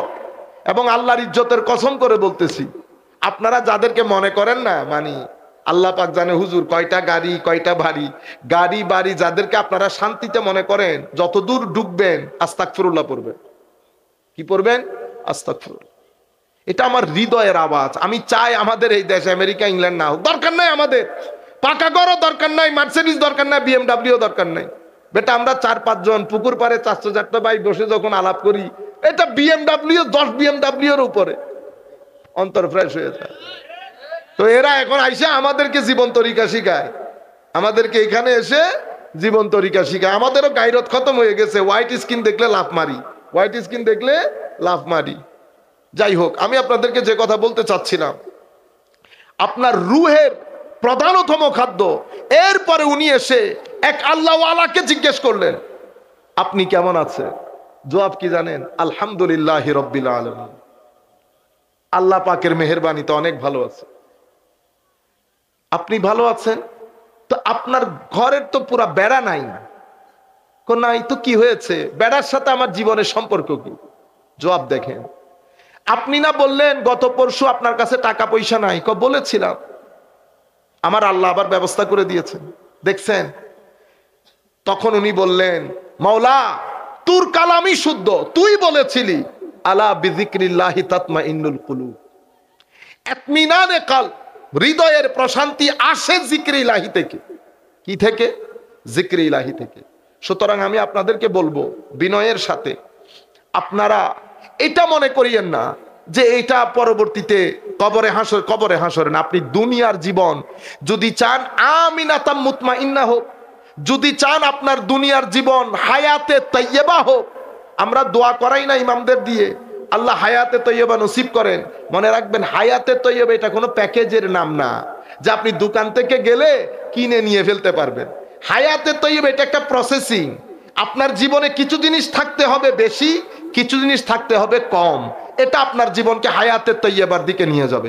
আমার আল্লাহ নিজেই বলছেন, মান আমিলা সালিহান মিন যাকারিন আও উনসা ওয়া হুয়া মুমিন ফালনুহইয়ান্নাহু হায়াতান তাইয়্যিবা। যার জীবনে ঈমান থাকবে, আমল থাকবে। ঈমান এবং আমল যদি বেশি থাকে, হায়াত বেশি তাইয়্যিবা হবে, কম থাকলে কম তাইয়্যিবা হবে। আর যদি হায়াতের মধ্যে এই দুই জিনিস না থাকে, ওয়াল আসর ইন্নাল ইনসানা লাফি খুসর, তাইলে আপনি ক্ষতির মধ্যে আছেন। কিরকম ক্ষতির মধ্যে? তো ক্ষতির মধ্যে কি শুধু আখিরাতের ক্ষতি? কোন আখিরাত তো আখিরাতের জায়গায় আছে, দুনিয়ার জীবনে লাঞ্ছনা গঞ্ছনা এক আজীব জিন্দেগির মধ্যে আপনি অতিবাহিত করবেন। আপনারা আমাদের সমাজের মধ্যে আমরা বলি না তারকা, কি বলি বলেন? তারকা। আমরা বলি না মডেল। মডেল শব্দগুলো অনেক বড় শব্দ, ইদানিং কালে আমরা জানি না এই শব্দগুলো আমরা কোন কোন জায়গায় ব্যবহার করতেছি। তো তারকা মানে কি? আকাশের তারকা। তারকা মানে সৌন্দর্য। তারকা মানে এমন একটা জিনিস যাকে প্রশংসা করা যায়। আপনারা বুঝতে পারছেন না? স্টার। কিন্তু আমাদের দেশে সবচেয়ে বিবাহ বিচ্ছেদ হয় তারকাদের ওখানে। আমরা কাউকে ছোট বড় করার জন্য বলছি না। আমাদের আপনারা বলেন না যে মুসলমানদের মধ্যে কি নাই, গণতন্ত্র নাই, মা বাবার ইচ্ছাই মেয়ে ছেলেদেরকে বিয়ে করতে হয়। তো আপনারা তো আর মা বাবার ইচ্ছাই করেন না, নিজেরা নিজেরা করেন নিজেদের ইচ্ছাই। ওখানে আরেকজনের কোনো কি নাই, ইন্টারফেয়ারেন্স নাই। কিন্তু বাংলাদেশের ইতিহাসে আপনাদের ওখানে বিবাহ বিচ্ছেদ অনেক বেশি। আমি দোষ বা ক্রিটিসাইজ করার জন্য বলছি না, ফ্যাক্ট বলছে একটা। এখন প্রশ্ন হচ্ছে নিজের ইচ্ছায় করার পরেও এটা হয় কেন? মাঝে মধ্যে তো জিনিসগুলা এত ঘৃণ্য পর্যায়ে চলে যায়, এত ঘৃণ্য পর্যায়ে, যখন আপনার বাচ্চা থাকে ছোট ছোট, শুধুমাত্র আপনার ইচ্ছার কারণে কিছু মানুষের জীবন, কিছু ছেলেপুলের জীবন নষ্ট হয়ে যায়। কেন করেন? কারণ মানসিক স্বাস্থ্য সুস্থ না। মানসিক স্বাস্থ্য সুস্থ না কেন? কারণ আপনার জিন্দেগির মধ্যে যদি ঈমান আমল এই জিনিসগুলা না থাকে, আপনার মানসিক স্বাস্থ্য সুন্দর থাকবে না। ঈমানকে ঈমান কেন বলে? ঈমান শব্দটি আমন থেকে, আমন মানে নিরাপত্তা, আমন মানে নিশ্চয়তা, স্থিরতা, শান্তি, প্রশান্তি। তাইলে ঈমানকে ঈমান কেন বলে? ঈমানের সাথে শান্তির সম্পর্ক কি? আমার ভিতরের জগৎ অস্থির থাকে। আপনি যদি ভিতরের জগতের সাথে এটার যিনি মালিক, কারণ আমরা নিরেট মাটি না, আমাদের এই শরীর এটা আল্লাহ মাটি দিয়ে তৈরি করেছেন, কিন্তু আমরা তো নিরেট মাটি না। কি এমন জিনিস যেটা মানুষকে সৃষ্টির সেরা জীবে পরিণত করেছে? সেটা কি? সেটা রূহে ইলাহি, ফানাফাখতু ফীহি মির রূহি। আমার আল্লাহ যে আমাদের ভিতরে রূহ ফুঁকে দিয়েছেন, নূর দান করেছেন। আমরা চিন্তা করতে পারি, আমরা চিন্তা করে পুরো জগৎ পরিবর্তন করতে পারি। আমরা একটা গাছ কেটে গাছের দিকে তাকিয়ে বলতে পারি এই গাছের বয়স কতটুকুর হয়েছে। ঈমান। তো ঈমানের সাথে শান্তির সম্পর্ক কি? আপনি যখন ঈমান আনবেন, তো এই রূহি, আপনার রূহ মাছ যেমন পানিতে ছেড়ে দিলে হায় হায় হায় জিন্দা হয়ে যায়, তো রূহ যখন রূহর মালিকের ঠিকানা পায়, রূহর মধ্যে জিন্দেগি চলে আসে। এই জন্য জিক্র ইলাহির মাধ্যমে আপনার রূহর মধ্যে যে জিন্দেগির সঞ্চার হয়, সেটা অন্য কোনো ভাবে হয় না। জিক্র ইলাহি মানে শুধু আল্লাহ আল্লাহ করা না। জিক্র ইলাহি মানে আপনি যখন রাস্তা দিয়ে হাঁটবেন, হঠাৎ করে আপনার মাথায় আসলো, মাওলা তোর দরবারে শুকরিয়ার কোনো শেষ নাই। পৃথিবীর কত মানুষ কত দুঃখ দুর্দশায়, তুই আমাকে কত ভালোতে রাখছিস। আপনি যখন এটা চিন্তা করে আলহামদুলিল্লাহ বলবেন, আপনার রূহ জিন্দা হয়ে যাবে। বস, আমি এখান থেকে আমি শেষ পয়েন্টের দিকে চলে যাই। সম্মানিত উপস্থিতি, ঈমানের কথা বলেছি। ঈমান কি? মনে রাখবেন, ঈমানের আমি বলবো ধাপ তিনটা। কয় ধাপ? তিন ধাপ। একটা হচ্ছে মুখে মুখে ঈমান, আশহাদু আল্লা ইলাহা ইল্লাল্লাহ ওয়া আশহাদু আন্না মুহাম্মাদান আবদুহু ওয়া রাসূলুহু। এটাকে বলে ইকরার বিল লিসান। আপনি মুখে মুখে স্বীকার করেন। আল্লাহর ওয়াস্তে এটা যদি আপনার দুই তিন জনে মুখস্থ করে ফেলতে পারেন, আমার সার্থকতা। মুখে মুখে স্বীকার করলেন। মুখে মুখে স্বীকার করার পর কেউ যদি অন্তরে বিশ্বাস না করে যেটা মুখে বলেছে, এটাকে কি বলে? মুনাফেক। কি বলে? মুনাফেক। মুনাফেককে চিনা যায় না। যেই ব্যক্তি মুখে কালমা পড়েছে, অন্তরে সাই দেয় নাই, সেই ব্যক্তি আমাদের কাছে মুসলমান, আল্লাহর দরবারে কাফের। আর যেই ব্যক্তি পৃথিবীতে এখনো আমাদের সমাজে অনেক মানুষ আছে, বিভিন্ন নন মুসলিম বাড়িতে, যারা ইসলাম কবুল করেছে, আমি যখন কথাগুলো বলতেছি দুই তিনজনের চেহারা আমার চোখে ভাসতেছে। এরা মুসলমান, কালমা পড়েছে, কিন্তু মা বাবা সমাজ এগুলা চিন্তা করে কোন রকম প্রকাশ করতে পারতেছে না। ঠিক আছে, তো এ কাফের পৃথিবীর মানুষের কাছে, মুসলমান আল্লাহর দরবারে, মুসলমান আল্লাহর দরবারে। তো আমি আপনাদেরকে বলতে চাচ্ছি এটা ঈমানের প্রথম ধাপ। দ্বিতীয় ধাপ কোনটা? দ্বিতীয় ধাপ হচ্ছে আপনি ঈমান গ্রহণ করার পরে আপনার ভিতরে যদি আমার নবীর মোহব্বত জায়গা না পায়, তাহলে আপনার ঈমানের এই গাছ কখনো বড় হতে পারবে না। ঈমানের গাছ, ঈমানের বীজ কি? ঈমানের বীজ হচ্ছে শাহাদা, লা ইলাহা ইল্লাল্লাহ মুহাম্মাদুর রাসূলুল্লাহ, এটা বীজ। এখন আপনি বীজ রোপণ করেছেন, আসে না, দান আসে। আমি জিগাইলাম, কাকা কি ব্যাপার, 2 মাস আগে লাগাইছেন? কাকু আর বলিয়েন না, এই বীজটা ভালো পড়ে নাই, অথবা আমার মাটি ভালো না। তাইলে বোঝা যাচ্ছে বীজ বড় হওয়ার জন্য মাটি দরকার এবং আবহাওয়া দরকার। তো এটা ঈমানের বীজ, এটা বড় হওয়ার জন্য মাটি দরকার, এটা বড় হওয়ার জন্য আবহাওয়া দরকার। ঈমানের বীজ কালিমা বা শাহাদাতের আবহাওয়া হচ্ছে মহব্বত, এবং এটার মাটি হচ্ছে আদব। আদব এবং মহব্বত, এই 2 জিনিস যদি রসুলে পাকের জন্য না থাকে, আপনার ঈমানের বীজ বড় হবে না। অথবা এটা আপনি কিভাবে বুঝবেন? যেই ব্যক্তির মধ্যে কালিমা আছে, নামাজ দোয়া আছে, কিন্তু ভিতরে আমার নবীর প্রতি মহব্বত নাই, তার চেহারা সুরতের মধ্যে কখনো নূর আসবে না। চেহারা সুরতের মধ্যে কখনো, এটা আপনি এরকম আয়না দেখলে আপনি নিজেই বুঝতে পারবেন, যে কোনো মানুষ বুঝতে পারবে আমার নবীর ইশক, আদব, মহব্বত আসে নাই। এটা ঈমানের এশকি ধাপ, অর্থাৎ কালিমার পরে আমার নবীর আদব, মহব্বত। এই হাদিসগুলো আপনারা অনেকবার শুনেছেন, বিধায় আমি সেই হাদিসের গুলার দিকে যাচ্ছি না, কিন্তু আমি একটা সাহাবায়ে কেরামের কাছ থেকে প্র্যাকটিক্যাল ডেমনস্ট্রেশন, যেটাকে বলে সাহাবায়ে কেরাম কেমন দিন পোষণ করতেন সেটা বলার জন্য। তাইলে আমি আপনাদেরকে বলেছি, একটা হচ্ছে ঈমান, লা ইলাহা ইল্লাল্লাহ মুহাম্মাদুর রাসূলুল্লাহ, আরেকটা হচ্ছে আমার নবীর আদব, ইশক, তাজিম, মহব্বত। যদি এই 2টা অ্যাড না হয় আপনার ঈমানের সাথে, ঈমানের গাছ বড় হয় না।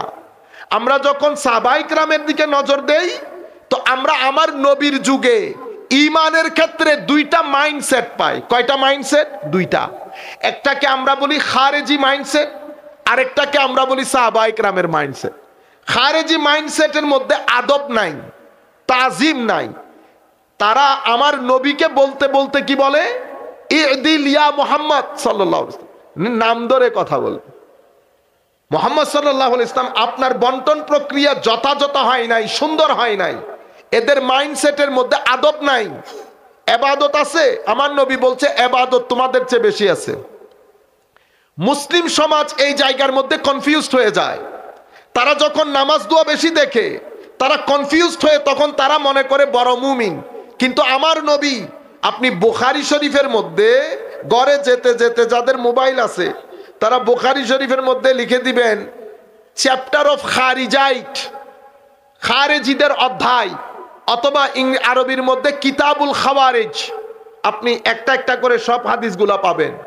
আমার নবী বলছেন নামাজের ক্ষেত্রে, রোজার ক্ষেত্রে, আমলের ক্ষেত্রে, তিলাওয়াতে কোরআনের ক্ষেত্রে অনেক বেশি বেশি এক্সট্রিম হবে, কিন্তু ঈমান থেকে বের হয়ে যাবে, দিন থেকে বের হয়ে যাবে। কেন? বেয়াদবির কারণে, উগ্রতার কারণে। আমার নবী যখন কিছু স্বর্ণ মুদ্রা ওনার কিছু গরিব সাহাবীর মধ্যে বন্টন করে দিলেন, এদের এক ব্যক্তি দাঁড়িয়ে বলেছে, ইদিল ইয়া মুহাম্মদ সাল্লাল্লাহু আলাইহি ওয়াসাল্লাম, হে মুহাম্মদ সাল্লাল্লাহু আলাইহি ওয়াসাল্লাম, আপনার বন্টন প্রক্রিয়া যথাযথ হয় নাই। নাউজুবিল্লাহ বলেন। এটা তো সাহাবী তো এই আন্দাজে কথা বলবে না, ঠিক না? তো আমার নবী, এই ভদ্রলোক যখন মজলিস ছেড়ে চলে যায়, আমার নবী তাকে ইশারা করে বলে, এই ব্যক্তির উদর থেকে, এই ব্যক্তির বংশ পরিক্রমায়, জেনারেশন টু জেনারেশন কিছু মানুষ আসবে। অন্য হাদিসের মধ্যে বলেছে তাদের আখেরি গ্রুপ দাজ্জালের সাথে গিয়ে মিশবে। অর্থাৎ দাজ্জাল আসতে আসতে তারা নিজেদেরকে দিনদার মনে করবে, কিন্তু তারা আসলে ওই দাজ্জাল আসার জমিকে উর্বর করছে, শেষ গুরু দাজ্জালের সাথে গিয়ে মিশবে। কারণ কিয়ামতের আগে মক্কা শরীফ এবং মদিনা শরীফ থেকে মুনাফিকদেরকে বের করে দেওয়া হবে, মিশবে। আমার নবী বলছে তাদের নামাজ, তাদের তিলাওয়াতে কোরআন তোমাদের চেয়ে বেশি হবে, কিন্তু দিন থেকে তারা দূরে সরে যাবে। এটা হচ্ছে খারেজিয়ত মাইন্ডসেট। দেখেন এরা কি করে, কথায় কথায় মানুষ হত্যা করে। হযরতে আমার নবীর সাহাবায়ে কেরাম থেকে শুরু করে হযরতে খুবাব রাদিয়াল্লাহু, এই যে জবাই করে হত্যা করা, এটা সূত্রপাত হয়েছে খারেজিদের মাধ্যমে। সাহাবায়ে কেরামরা যত যুদ্ধ করেছে কাউকে গলা কেটে দুই ভাগ করে দেয় নাই। আপনি গলা কাটার কথা বলতেছেন, এক যুদ্ধের মধ্যে আমার নবীর এক সাহাবী হযরত হারেসা রাদিয়াল্লাহু আনহু, লম্বা হাদিস, আমি জাস্ট জিস্ট আপনাদেরকে শোনানোর জন্য। এক ব্যক্তিকে, নন মুসলিম, সে যখন হযরত হারেসার কাছে চলে এসেছে, মানে আওতার মধ্যে এসে গেছে, সে হাত তুলে দিয়েছে। হাত তুলে বলতেছে আমি কলমা পড়তেছি লা ইলাহা ইল্লাল্লাহ মুহাম্মাদুর রাসূলুল্লাহ। দুইজন সাহাবী ছিলেন, একজন আনসারী, একজন হারেসা। আনসারী সাহাবী বলতেছে সে যখন কালমা পড়েছে আমি পিছনে চলে গেছে, আমি বলছি না, এর হত্যা করা যাবে না। হযরত হারেসা বলতেছেন আমি তো ছাড় দেব না, আমি গতকালকে নিজের চোখে দেখেছি সেই ব্যক্তি আমার অনেক ভাইদেরকে হত্যা করেছে, আমি তাকে হত্যা করব।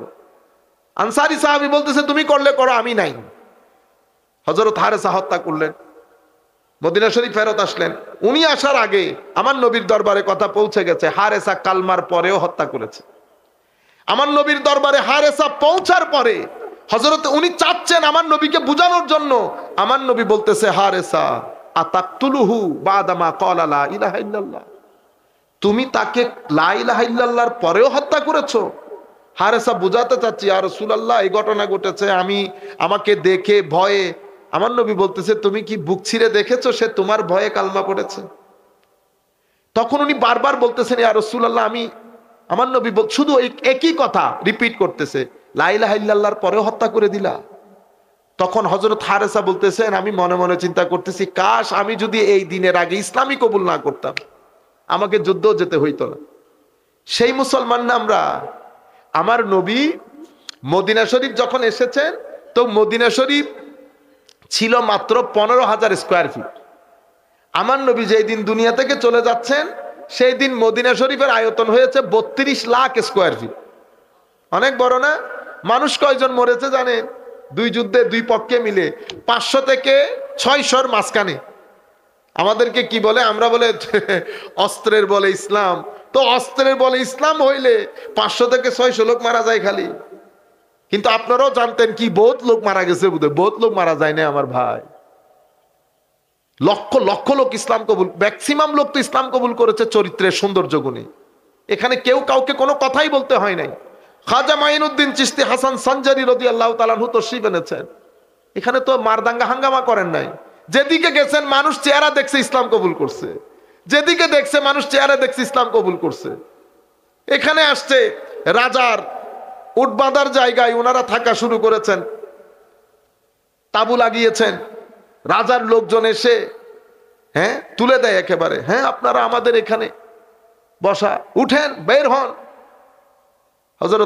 হযরতের খাদেমরা গিয়ে বলতেছে হুজুর এরা তো এখান থেকে আমাদেরকে বিদায় করে দিতে চাচ্ছে। আচ্ছা কেন?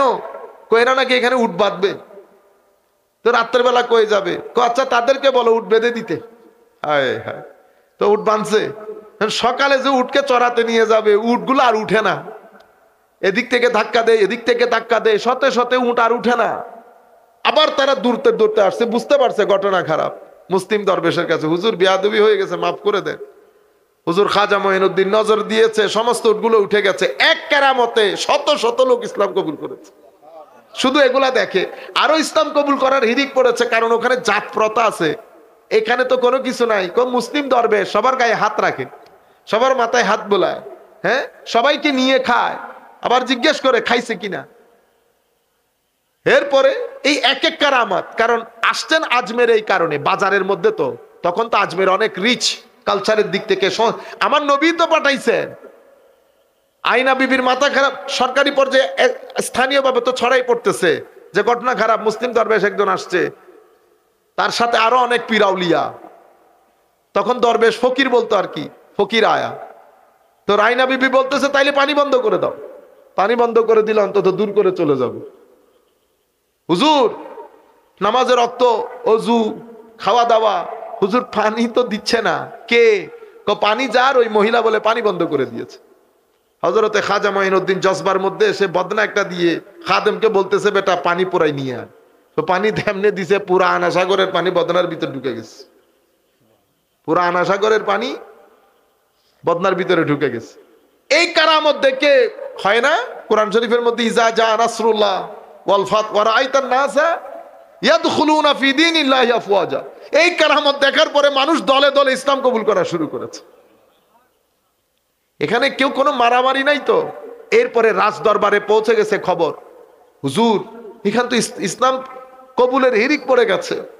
রাজা সাধুরামকে পাঠাইছে, সাধুরাম একটু গিয়ে দেখতো। সাধুরাম বড় জাদুঘর, তো স্থানীয়ভাবে অনেক প্রসিদ্ধি। সাধুরাম আসছে দলবল নিয়ে, কিছু একটা করবে আজকে।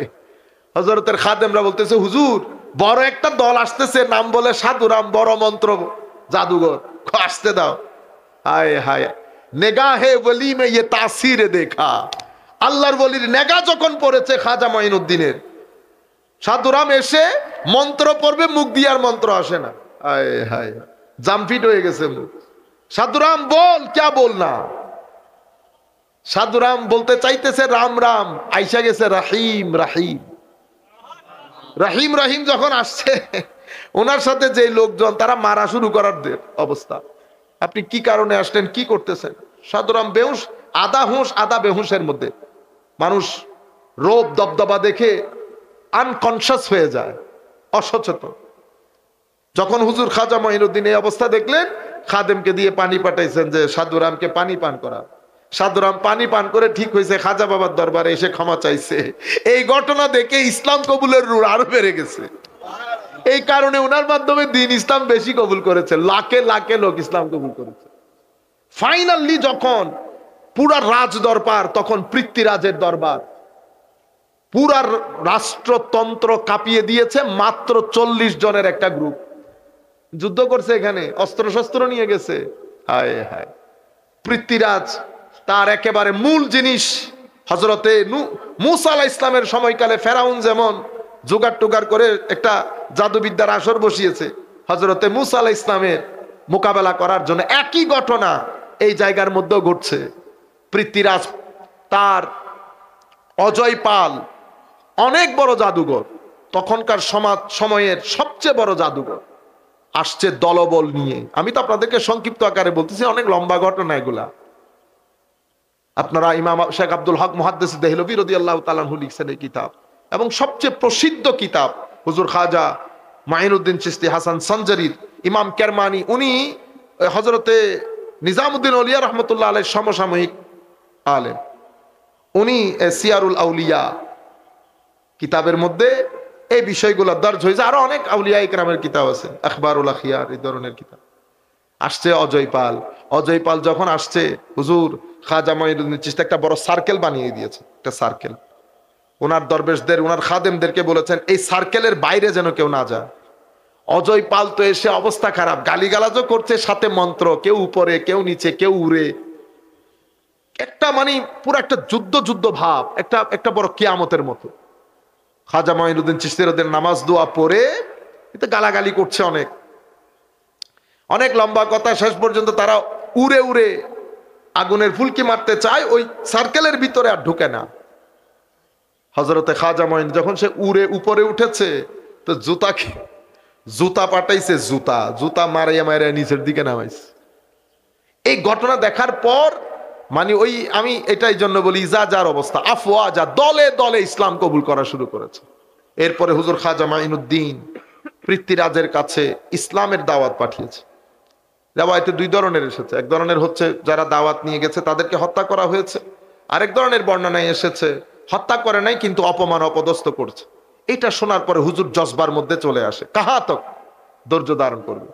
তখন উনি সুলতান গৌরী, শেহাবুদ্দিন গৌরী আফগানিস্তানের মধ্যে, ওদিকে নজর দিয়ে রুহানি তাওয়াজ্জু দিয়ে বলতেছেন, গৌরী জায়গা তৈরি করেছি, এবার এসে যাও, জায়গা তৈরি, এবার এসে যাও।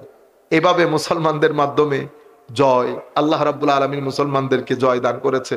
সেই সুলতানে হিন্দ 530 খ্রিস্টাব্দে জন্ম না হুজুর খাজা মাইনুদ্দিনের, সেই সুলতানে হিন্দ আজমের শরীফে এন্তেকালের পরে কত সুলতান গেছে আর আসছে কেউ জানে? কেউ জানে না। কিন্তু এই সুলতানকে সবাই মনে রেখেছে, সুলতান হিন্দ। কেউ বেয়াদবি করে নাই। আমাদের লোকজন এই তফসিরুল কোরআন মাহফিলের নাম দিয়ে মাহফিল করে বেয়াদবি করে। খাজা কি কি সমালোচনা করবেন, মুসলমানের ছেলে সমালোচনা করবেন, জ্ঞানগর্ব সমালোচনা করবেন, শেষরার মতো না।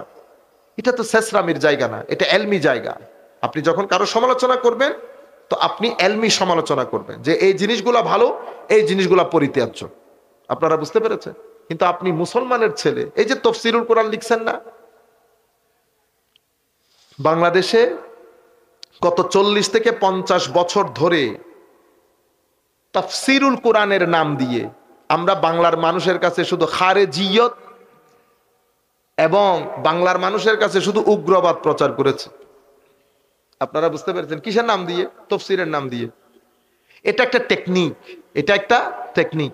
বাংলাদেশে যেই পরিমাণ তফসিরুল কোরআন মাহফিল হয়, আপনি জানেন বাংলাদেশের মাদ্রাসাগুলোতে তফসির পড়ানোর কোনো লোক নাই। এটা জানেন আপনারা? বাংলাদেশের ম্যাক্সিমাম মাদ্রাসার মধ্যে তফসির পড়ানোর কোনো আলেম নাই। যেখানে 3 জন দরকার সেখানে অর্ধেক আছে, ফুলও নাই। অর্ধেক মানে উনি কোন রকম পরীক্ষাটা দিছেন, পড়ানোর কেউ নাই, বিদায় কো হুজুর আপনি এসে পড়ান। আপনারা বুঝতে পেরেছেন? কত 50 বছর ধরে আনা তফসিরুল কোরআনের নাম দিয়ে আমরা লা মাযহাবিয়্যতকে প্রমোট করেছি, উগ্রবাদিতাকে প্রমোট করেছি। আপনি যখন বিশাল তফসিরুল কোরআন মাহফিলের মধ্যে আপনি যখন বলবেন না অমুক লোকটা নাস্তিক হয়ে গেছে, তা আপনি যখন অমুককে এটা মাহফিলের মধ্যে তো নাস্তিক আস্তিক বলার জায়গা না। তো আপনি তো ঘরের মধ্যে গিয়ে আলেম ওলামা নিয়ে কথাবার্তাগুলা নিয়ে আমরা যখন অ্যানালাইসিস করব, তখন আপনি যখন তফসিরুল কোরআন মাহফিল করবেন, আপনি আয়াত পড়বেন, সেই আয়াতের আলোকে ইমাম ইবনে কাসির কি বলেছে, তাবারি কি বলেছে, রাজি কি বলেছে, রেওয়ায়েতের মধ্যে কি এসেছে, কাশ্যপ কি। আপনি যদি মনে করেন ছেলেদেরকে গ্রামার বুঝাবেন, কাশ্যপ বলেন। দর্শন বুঝাবেন, ইমাম রাজির দিকে যান। রেওয়ায়েতের মাধ্যমে তফসির করবেন, তাবারি ইবনে কাসির আছে। আপনি যদি রুহানি বয়ান করতে চান তো তফসিরে রুহুল বয়ান, রুহুল মানি আছে। আপনি যদি হুকুম আহকাম বর্ণনা করতে চান তফসিরে কুরতুবী আছে। না কুরতুবী, না রাজি, না কাসির, না তাবারি, না বাগাবী, না সাদি, না নাই নাই কোনো কিছু নাই। আপনি নির্দিষ্ট একটা তফসির, সেটার নাম আপনি নেন না, কিন্তু ওই তফসিরটাই আপনি পুরা জাতির কাছে গত 50 বছর ধরে আমরা পড়তেছি। সেই কারণে আমরা তফসিরুল কোরআনের নাম দিয়ে আমরা কি করি? লা মাযহাবিয়ত। আমরা জানি কোরআনকে ওযু ছাড়া ধরা নিষেধ, এটা আমাদের মাযহাব। কিন্তু আপনি তফসিরের নাম দিয়ে মানুষকে শিখাইতেছেন এটা জায়েজ।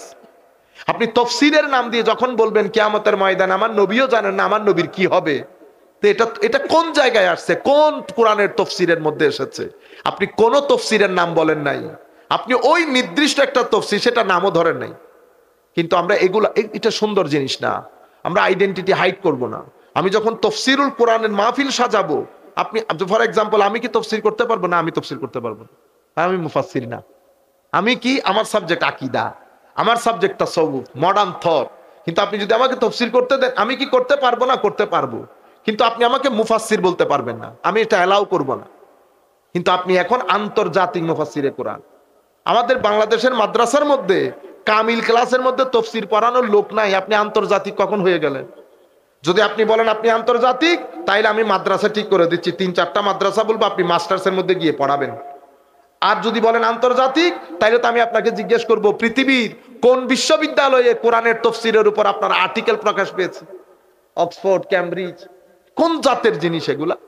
ঘটনা কি ঘটেছে? আমরা তো সাধারণ মানুষ, আমাদের ছেলেগুলা একদম সাধারণ, খেটে খাওয়া। মোস্টলি প্রোগ্রামগুলো এই জায়গার মধ্যে হয়, বস আমরা যা মন চাই বলে চলে যাই। এখানে কেউ ধরা বাঁধার নাই। আগে তো আমরা যখন ছোট ছিলাম তকরিরে যাইতাম, আমরা নিজের চোখে দেখেছি হাশিমি সাহেব হুজুর বসা, আপনারা চিনেন নিশ্চয়ই, আল্লামা নুরুল ইসলাম হাশিমি রহমতুল্লাহি আলাইহি বসা। আমাদের শের মিল্লাত মুফতি উবাইদুল হক নঈমী সাহেব হুজুর ওয়াজ করতেছেন, তো 70-এর জায়গায় 72 বলে ফেলছে। হুজুর ওই কোনার মধ্যে গিয়ে বলতেছে উবাইদুল হক 72 না 70। তো উনি আমার হুজুর 70 বলছে, আমার হুজুর 70 বলছে। ওই তখন তো আপনি ওয়াজ করা মুসিবত হুজুরদের সামনে, আপনি পড়তে পারতেছেন। এখন তো আমরা বসে হজম করতে হয়। আপনি জেরের জায়গায় জবর, জবরের জায়গায় জের। যদি হাদিসের জবান থাকতো, হাদিসের তো বলে উঠতো যে তুই আমারে পড়িস না বেটা। আপনারা কি বলেন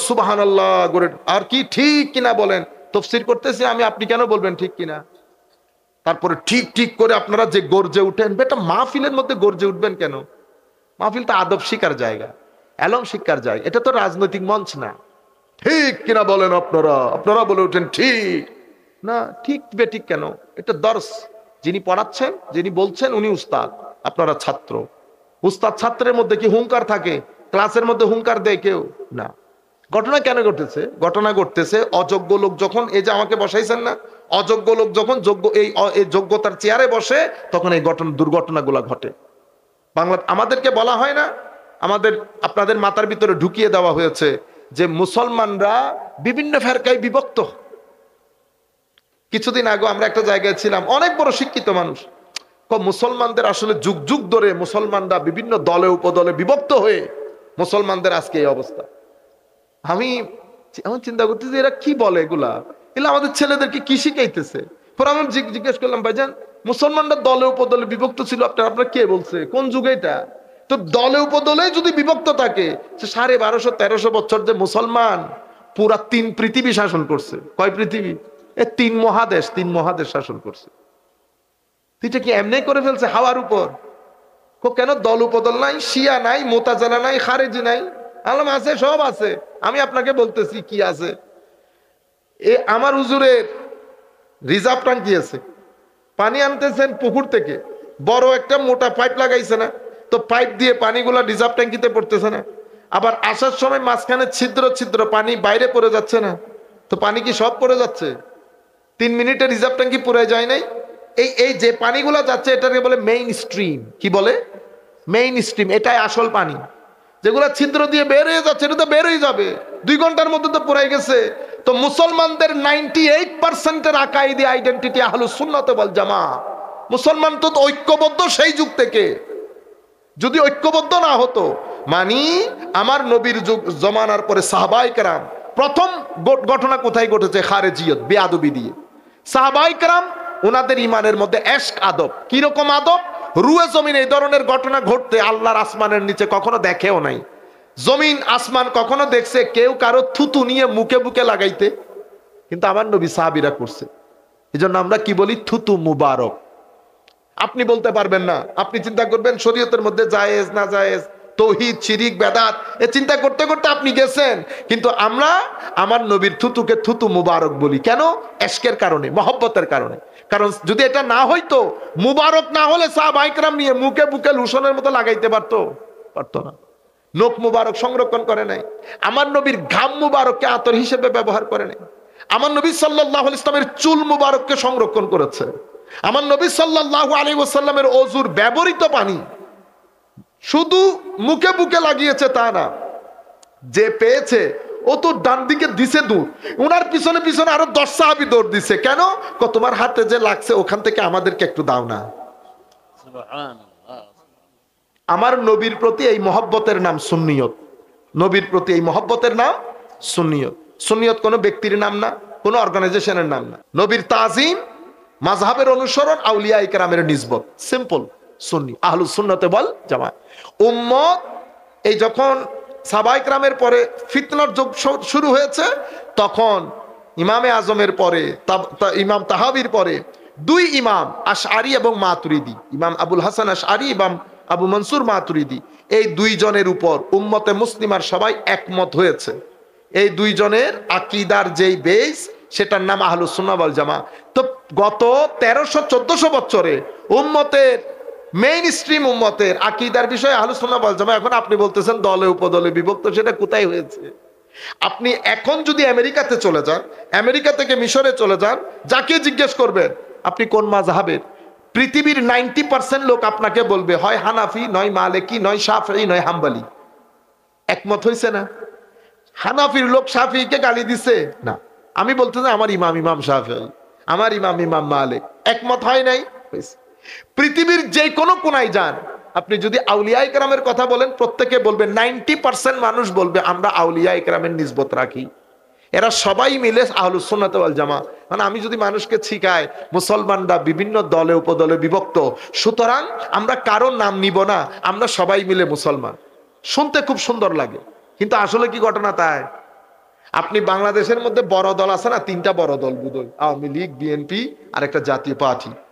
এখন আমি যদি বোধ মানে বাইরে থেকে টাকা ভালো করে লইয়া বুন্দার বুন্দার টাকা লইয়া আমি যদি বলি বাংলাদেশে এখন ঐক্যের প্রয়োজন, আমরা আওয়ামী লীগ বিএনপি বুঝি না, জাতীয় পার্টি বুঝি না, সবাইকে তুলে সমুদ্রে নিক্ষেপ করো, আসেন আমরা মিলে করি, ঐক্য হবে কোনোদিন?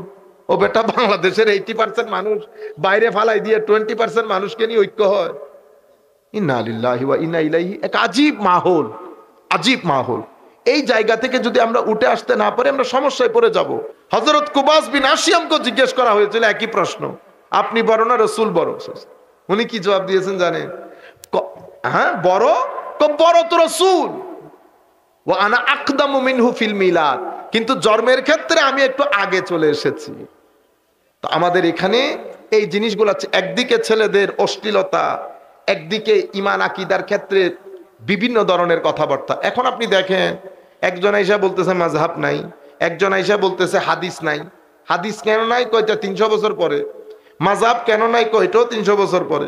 আরেক দল আইসা বলতেছে নবী আখেরি নবী না, আরেক দল আইসা বলতেছে নবী আমাদের মতো মানুষ। সবকিছু এখানে কেন? এই অবস্থা কেন? এরপরে মাহফিল গুলার মধ্যে কেউ গরি গান, কেউ মারি চিল্লানি। এখন আবার নতুন কিছু শুরু হয়েছে, হেন কোনো মায়ের ছেলে থাকলে আসেন আমার সাথে বসেন, কি 10 লাখ টাকা দিব, কেউ 1 কোটি টাকা দিতেছে। আমার মাঝে মধ্যে ইচ্ছা করে ফোন দিয়ে জিজ্ঞেস করতেছে ট্যাক্স কত দেন, ইনকাম ট্যাক্স কত দেন, এত টাকা আসেও বা কোত্থেকে? হ্যাঁ, আমি আপনাদেরকে যেটা বিনয়ের সাথে অনুরোধ করব সেটা হচ্ছে, ধর্ম আল্লাহ রাব্বুল আলামিনের পক্ষ থেকে আমাদের জন্য বিশেষ একটা গিফট। আপনারা নামাজ দোয়া পড়বেন নিজেদের জন্য, কারো জন্য না, নিজেদের জন্য নামাজ দোয়া পড়বেন, কোরআনের তিলাওয়াত করবেন। কোরআন যদি না পারেন সেটা শিখবেন, কারণ পেটের জন্য আপনারা রাত দিন এক করে দিচ্ছেন না। বিশ্বাস করেন কিছুদিন পরে আপনি অসুস্থ হয়ে যাবেন। আপনি অসুস্থ, আপনি যেটা মনে করতেছেন আগে শারীরিক শক্তি, আমাদের বাপদাদাদেরকে দেখছি সারা জিন্দেগি শক্তিশালী ছিল, কিন্তু আমাদের লোকজন এখন অথচ জমিনেই কাজ করে কিন্তু দুর্বল হয়ে যায় 40-45 বছর পরে। কেন? আমাদের বাপদাদারা পেটের খাদ্যও দিছে, রুহের খাদ্যও দিছে। আমি পেটের খাদ্য দিচ্ছি, রুহের খাদ্য বন্ধ করে দিচ্ছি। আমি একটা ধরে নিছি কি আমি গরিব শরীফ মানুষ। মনে রাখবেন, প্রশ্ন সবার জন্য সেম, মান রব্বুকা ওয়ামা দীনুকা ওয়ামান নবিয়্যুকা। আপনি আল্লাহর বান্দা, আল্লাহ আমাকে উপরে দিয়েছে, আপনাকে নিচে দিয়েছে। আমি বলছি, আপনি শুনছেন। আমি বলছি বলে আখেরাতে ফার্স্ট হয়ে যাবে সেরকম না। আখেরাতের সিস্টেম আলাদা, ওখানে পাশ হবে যেই ব্যক্তির অন্তরে আমার আল্লাহ আছে সেই ব্যক্তি।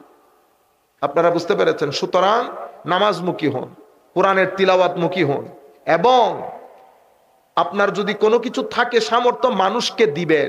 মানুষের সাথে বেয়াদবি করবেন না, জুলুম করবেন না, মানুষের সাথে প্রতারণা করবেন না। মানুষের সাথে প্রতারণা করবেন, রুহের শান্তি মরে যাবে। মানুষকে ঠকাবেন, রু মরে যাবে, আপনি অস্বস্তিতে পড়ে যাবেন। আপনি যদি সুন্দর জীবন চান, মনে রাখবেন আপনার সামনে তো আরো লম্বা জীবন, বিয়ে করবেন, ছেলে সন্তান হবে। আপনি এখন যে জীবনে আছেন সেটা সবসময় থাকবে না বেটা। আপনি এখন মা বাবা নিয়ে একসাথে বসতেছেন, কিছুদিন পরে দেখবেন চেয়ার একটা খালি হয়ে গেছে, তার কিছুদিন পরে চেয়ার আরেকটা খালি হয়ে গেছে, তার কিছুদিন পরে আরেকটা চেয়ার খালি হয়ে যাবে, পরে এক সময় দেখবেন আপনি ছাড়া কেউ নাই আর।